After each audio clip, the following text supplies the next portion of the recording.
তারপর আল্লাহ বলেন না খানার কারণে লাভ কি? আল্লাহ কোরআনে স্পষ্ট বলছে রাসূলের আনুগত্য করো তোমরা বেহেশত পাবে। তো বেহেশতে কাটাকাটি করা লাগে? আল্লাহ তো হুকুম আনুগত্য করলে বেহেশত পাবে। আনুগত্য করার বদলে কর্ম সে কর্মগুলি বেহেশত। এটা আল্লাহ ওয়াদা করছে। আল্লাহর সুন্নাত আল্লাহ তাবদীলা, আল্লাহর আইনের কোনো পরিবর্তন নেই। আপনার কথা দুইবার হয়, তাহলে আমরা এই কথাটা বড় বিশ্বাস করি না। যার জন্য হাত তুলে আল্লাহর কাছে কাঁদি, যখন আসছে আমাকে দোয়া মোনাজাত করা দেখছে, খুব কম সময় দোয়া মোনাজাত করছে, তাই না? হ্যাঁ, কেন? আমি এটা জানি, আমি কনফার্ম যে আল্লাহর কাছে চাই তো কোনো লাভ নেই। আল্লাহ তো আমার সঙ্গে আছে, আল্লাহ তো দেখতেছে। আমার কি দেখে আল্লাহ দেখে না? এটা দেখে না? আমার যা প্রয়োজন আল্লাহ আমাকে দেবে না? আমি কর্ম করলেই তুমি পাবো, কর্ম না করলে তুমি পাবো না, হাজার চান্দের পাবো না।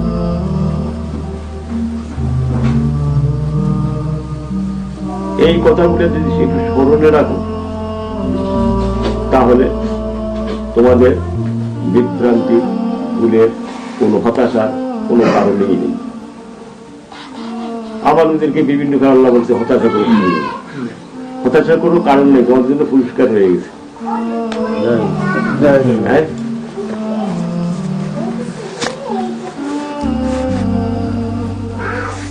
আমানু হতে হবে, গুরুর কাছে বায়াত গ্রহণ করতে হবে। এই গুরুটা যদি যার ভাগ্য হচ্ছে ওই বললে একটু মিনটু বলবো না, আল্লাহ যার করবে মোহর করে রেখেছে তারা পথ প্রদর্শন পাবে না, তারা গুরু পাবে না। গুরু পাইলেও সৎ গুরু পাবে না।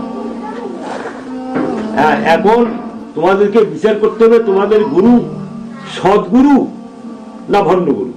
এইটা তোমাদের বিচার করিয়া, বিচার বিবেচনা করিয়া তোমাদের চলাফেরা করতে হবে। করোনা হলে এটা আর কিছু না।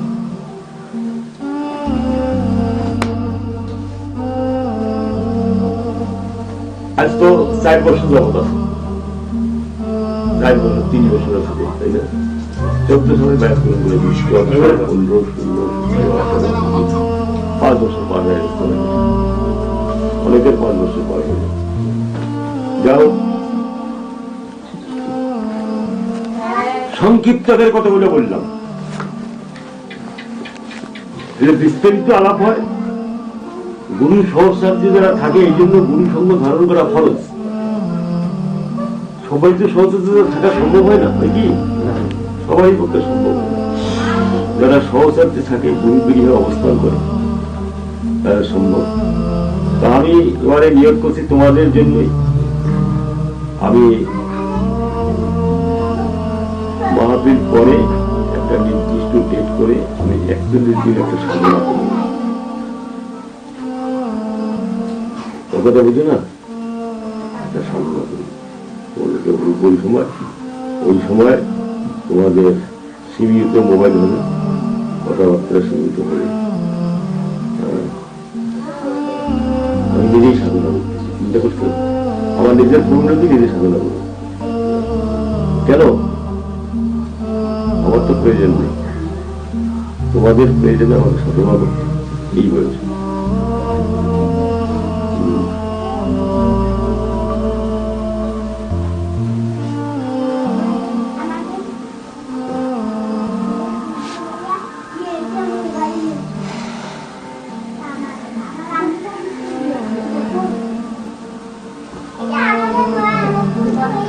তাহলে খালাস টাকার ব্যাপারটা ক্লিয়ার হয়ে গেছে। এই যে তোমরা মুক্তি পাওয়ার যে থিওরি, যে ফর্মুলা দিলাম, এটা কি তোমাদের সবারই ক্লিয়ার? ভালো করি কও, ক্লিয়ার না হলে আবার বলবো, অসুবিধা নেই। হ্যাঁ,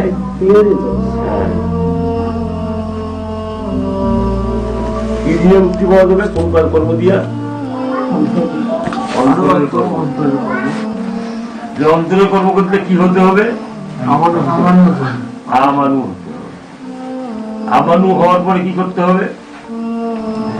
সৎকর্ম করতে হবে। সৎকর্ম তুমি করবে কি হবে? সৎকর্ম করার বুদ্ধি পদ্ধতিতে বলে দিই, এর আগে এর অনেক বলছি, আবার বলি। একটা পরিপূর্ণ মানুষ কখন হয়? একটা পরিপূর্ণ মানুষ কখন হয়? যে আদব রক্ষা করে। আদব থেকে কি মহব্বতের পয়দা, মহব্বত থেকে জ্ঞানের পয়দা, জ্ঞান থেকে সাহস পায়। এই যখন লোকটা সাহসী হয় তখন সে পরিপূর্ণ মানুষ হয়ে যাবে। আদব রক্ষা করতে গেলে কি করতে হবে তোমাকে বলে দিতে হবে। হ্যাঁ, গুরুর নিরিখে আদব রক্ষা করতেই থাকবে, তাহলে তোমার মহব্বত বৃদ্ধি পাবে। তখন তুমি পৃথিবীর সকল মানুষকে তুমি তোমার মহব্বতের আন্ডারে আসবে, আর মানুষ তোমাকে মহব্বত করতে সম্মান মহব্বত মানুষের প্রতি তোমার মহব্বত বৃদ্ধি হবে।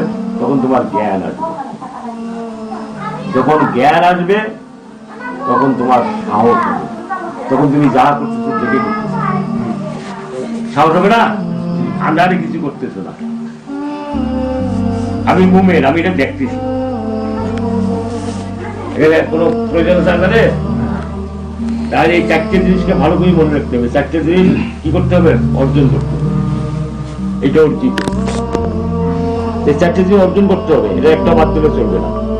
আদব, মহব্বত, জ্ঞান, সাহস। যখন এই তিনটে আসবে তখন তোমার সাহস এমনি হয়ে যাবে। হ্যাঁ, তখন তোমার হাত কাঁপবে না, অন্তর কাঁপবে না। আমি অনেক সময় জোর করি কথা বলি না, তোমরা তো অনেক সময় মনে মনে তাচ্ছিল্যি করো, হাসো, তাই না? আমি দেখে শুনে বলি। এখনই একটা চ্যালেঞ্জ করলাম না, চ্যালেঞ্জ করলাম না, এটা কি আমার মুখের কথা? আমি দেখে শুনে চ্যালেঞ্জ করলাম যে নামাজে দাঁড়ায় সারা জীবন থাকবে, 70 বছর থাকবে, ও শরীর সর্বাঙ্গ পিঁপড়ায় খাবে, তবুও সে অন্তর শুদ্ধ করতে পারবে না। দৈহিক কাজ দিয়ে অন্তর শুদ্ধ হবে না, আন্তরিক অন্তরের কাজ ছাড়া। আল্লাহ দৈহিক কাজ পছন্দ করেন, অন্তর শুদ্ধ হ্যাঁ, পবিত্র হতে বলছে অন্তর দিয়ে, অন্তর পবিত্র করে।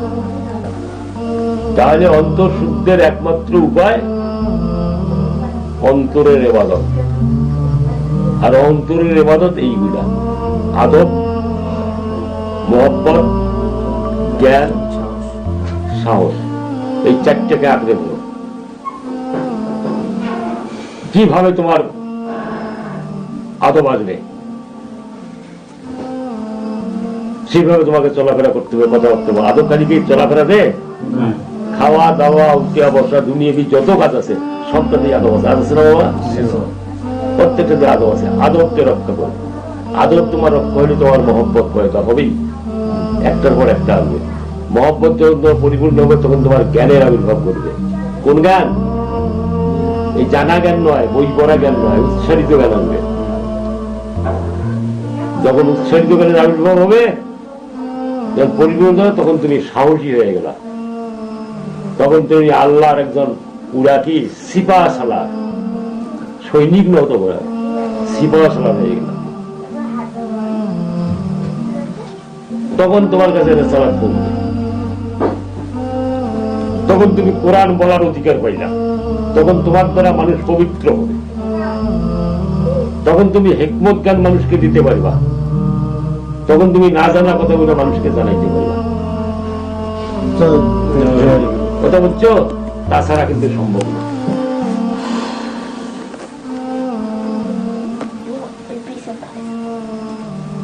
তাছাড়া সম্ভব না। এখন এই চারটের ভিতরে তোমরা খেয়াল করে দেখতে পারো, সূরা বাকারার 151 নম্বর আয়াত, তোমাদের মধ্য থেকে আমি রসুল পাঠাই, তোমাদের মধ্য থেকে তোমাদের যদি আমি রসুল পাঠাই, সে তোমাকে কোরআন আবৃত্তি করে শোনাবে, সে তোমাকে পবিত্র করবে, ওটা হইল, সে তোমাকে হিকমত জ্ঞান শিখাবে, সে তোমাকে না জানা জিনিস জানাবে, ওটা হইল। এই চারটা জিনিসের কোনটা তোমরা আমার কাছ থেকে পাবো নাই? হাত তুলি বলো যে এইটা আপনার কাছ থেকে আমরা পাইনি। বলো কোন জিনিসটা আমার কাছ থেকে তোমরা পাও নাই? এটা তোমরা চিন্তা করি, আমি আজ উত্তর চাচ্ছি না, তোমরা চিন্তা করি দেখবে কোন জিনিসটা পাও নাই। যে না পেয়ে থাকো, আমি রাসূল নই, আমি বলবো। আর যদি পেয়ে থাকো, তাহলে রাসূলের প্রতীক থেকে দ্বিধাদ্বন্দ্ব সন্দেহ মুক্ত হও, তাহলে রাসূল পাবা, তাছাড়া রাসূল পাবা না। আর রাসূল পাইলেই তোমার সব পাওয়া হয়ে গেল।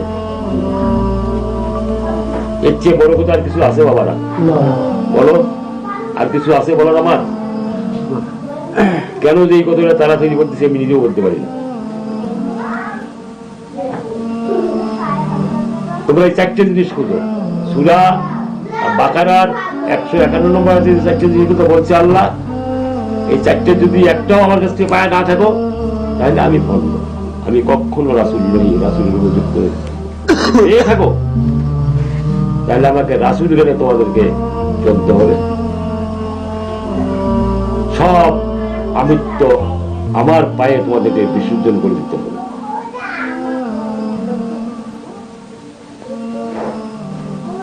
তাহলে তোমরা মুক্তি পাবা, তোমরা রিসালাত জ্ঞান তোমাদের আসবে, তোমরা রাসূল হতে পারবে,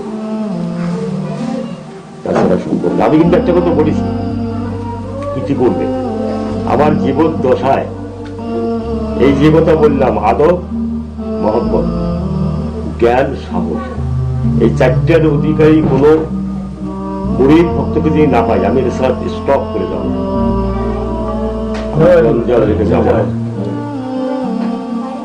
এটা আমার দায়িত্ব এবং কর্তব্য।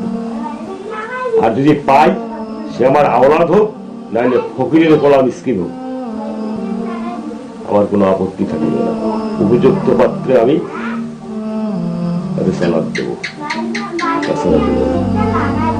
এই কথাটা আরো বলছি, আজকেও বললাম। কেউ এটার জন্য আশা না করে যে আমাকে গুরু ভালোবাসে, মহব্বত করে, আমার সঙ্গে রক্তের সম্পর্ক আছে, আমি পাবো না দেবে জোর করে নিয়ে আল্লাহ হুকুমের মানে এটা মনে রেখে। ওই যে শুনে একটা কথা বলছিলাম, এই কথাটা প্রকাশ্য আলোচনা করা যায়। দেখো আমি কোথায় শুনি, এক সময় আজকে 3 বছর আগে এক ভক্ত আমাকে একটা কথা বলছে, মুরিদ নয় ভক্ত, জ্ঞানী, যে মাহফিলে খরচ করে দিলে হয় কি কি বেরোনো হলো, কত খরচ হলো না হলো, কত ঋণ হলো, কি কি বাঁচলো, এটা একটা হিসাব তোলা দরকার। আমি ওর কথা শুনে হাসলাম একটু, হাসি বললাম এটা গাধা, আল্লাহ কাউকে কৈফিয়ত দেয়? রসুলের যদি পার্থক্য না থাকে, যদি ভক্তরা আমাকে আল্লাহ জ্ঞান করে তাকে কৈফিয়ত দিবে কেন? লেখার উপরে যদি কৈফিয়ত দেয়, ও কিন্তু বুঝতে পারছে, বুঝে মুখটা কালো করি এই মিনিট খানিক বা 1.5 মিনিট পরেই তখন আমার হাত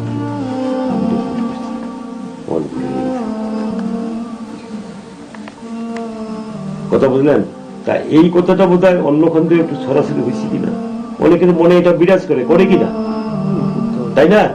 জ্ঞানের অভাবে বিরাজ করতে পারে, কিন্তু আমি কথাটা স্পষ্ট হলো, আল্লাহ কাউকে কৈফিয়ত দেয় না। তোমরা যে গুরুকে আল্লাহ জ্ঞান করো, আল্লাহ জ্ঞানে গুরু বলো, তাদের কাছে কৈফিয়তে আশাও করি, হ্যাঁ কাউকে কৈফিয়ত দেয়।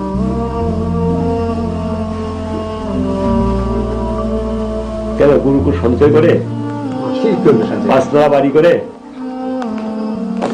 হ্যাঁ, ডাক্তার বাবা যা কিছুদিন বললো 8 তলা বিল্ডিংটা হয়ে গেছে, আর একটা হয়ে গেছে, আমি 8 পয়সাও দেইনি, সব ভক্তরাই দিতেছে। 8 তলার 16 তলা 2টা বিল্ডিং হচ্ছে, আগে একটা 5 তলা হয়েছে। আমরা যখন গেছি তখন 4 তলা বিল্ডিংটা 5 তলা হচ্ছে, তখন দেখছি। কিন্তু আমার আগে যারা গেছে তারা একটা টিনের ঘর দেখছে। এখন আমার এক ভক্ত বলতেছে, দেখিয়া বাবা এই পুরো রমজানটা কেমন করবে, কেন এত শান্ত হবে? আমার এক ভক্ত বলছে, আমার সঙ্গে ছিল, এই দিন এটা কেমন করে বেসতে যাবে? আইলে পাগল, এটা বুঝে তোমার আরো অনেক জ্ঞানের প্রয়োজন আছে। এই যে 7 তলা 8 তলা 10 তলা দেখতেছ, এটা কি নিজের দাবি করে? কিন্তু নিজের দাবি করে না, নিজের সাংসদগুলি তো দাবি করেন যেগুলো আমাদের, আমরা এদের উত্তরাধিকার এটা তো দাবি করি না। ডাক্তার বাবা যেন সম্পূর্ণ ওয়াক্ফ করে দিচ্ছে, যা সম্পূর্ণ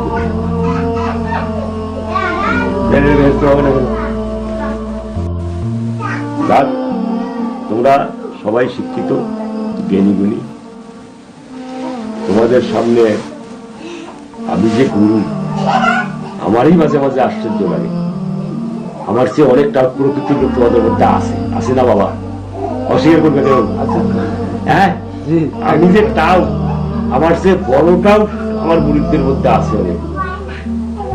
তাদের মাঝে আমি তাদের গুরু টিকে আছে, টিকে থাকা তো তুই চিন্তা কর। তো ওই টাউটরিয়া খাওয়া আমার কাছে হচ্ছে না কি? সত্যের সাথে মিথ্যা দলের পার হলো পাবে টাউট পাবে, বরং তো তারা সংশোধিত হচ্ছে। কি বাবা, সংশোধিত হচ্ছে। এর সঙ্গে একটা কথা মনে রাখবা, একটা সেটা হইলে তোমরা কেউ ওয়াদা বরখলাপ করবে। অনেক সময় তুমি মোবাইল করতেছো, বাবা পরে মোবাইল করি, পরে মানে আধা ঘন্টা পরে, 1 ঘন্টা পরে, 2 ঘন্টা পরে, 2 দিনে আর করো না। তোমাকে বলতেছি ওয়াদা বরখলাপ করি না। কার সঙ্গে ওয়াদা বরখলাপ করলে? গুরুর সঙ্গে। তোমাকে দিয়ে তো উদাহরণ দিচ্ছি, তাই বলে তোমাকে ডাইরেক্ট বলতেছি না,